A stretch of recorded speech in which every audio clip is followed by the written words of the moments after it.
My name is Anna Massey, and I'm playing Madame Giry, who is the concierge at the Opera House in Paris. I was delighted to get a call to ask if I would play Madame Giry, and I read the script and I thought it was just wonderful. A complete page-turner, witty, and extremely accessible, the plot, because the plot of The Phantom of the Opera is quite complicated when you read the book, and this is just very accessible. I love the character of Madame Giry. She's full of confidence and warmth, and also wonderfully aggressive at times, which I love as a characteristic. Hi, my name's James Darcy, and I'm playing the character of Raoul. Raoul is a member of the aristocracy who has fallen in love with a young opera singer called Christine, and events unfold which obviously lead us into the world of the Phantom of the Opera. It's just such a wonderful story, and I think that Barnaby has left no stone unturned in his translation and adaptation. It's incredibly melodramatic and camp and very funny in places. I mean, one of the things that I really hadn't realised was that the Phantom of the Opera's real name is Eric, which has had me laughing all day while we've been recording this. I have done some radio work for the BBC before now. I do enjoy it. It obviously isn't as time-consuming as film work is, but you have the opportunity to work with some wonderful actors and directors, and the storytelling is usually absolutely wonderful. You know, I just adore listening to the radio. Your imagination is far more vivid than any special effect that could be made up or paid for.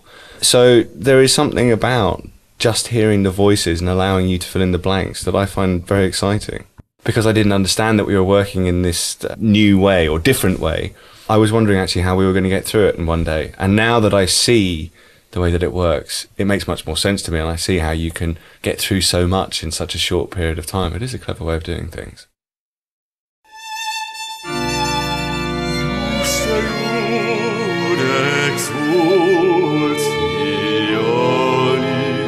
I'm Alexander Siddig, and I play the Phantom's friend from the past called the Persian. He's like an old acquaintance of the Phantom's, and he is a mysterious and enigmatic figure. The Phantom made a promise to him never to kill anybody. So the Persian is hot on his heels, trying to track him down because he believes the Phantom has killed again, so he wants to right that promise. I've had a ball. I always do. Of course, once you get in there, you just don't stop, and you just come up for breath, and you get a glass of Coke because it coats your larynx, and sugar on the larynx makes your voice a little smoother. The writing it has a beautiful old feel, an original rusty hingy feel to it, so you don't get a sense of campness. It's more a sense of earnestness, because those sort of Victorian dudes were very earnest. I suppose in France they probably weren't Victorian, were they? Napoleon III, I don't know. My name is Peter Guinness, and I'm playing the Phantom. He's a sad genius with affliction, both physical and mental perhaps, and he's doing his best.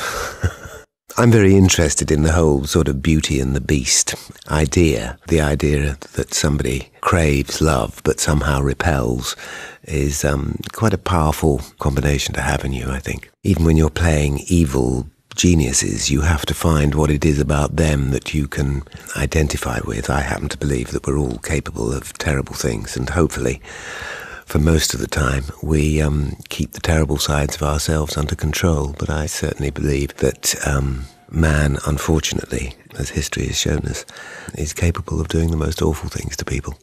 I've always loved doing radio work, voice work. You just have to use that much more imagination, I think, when you've just got your voice to tell the story with. I also think it's great for the listener as well, because it means they're going to use their imaginations as well.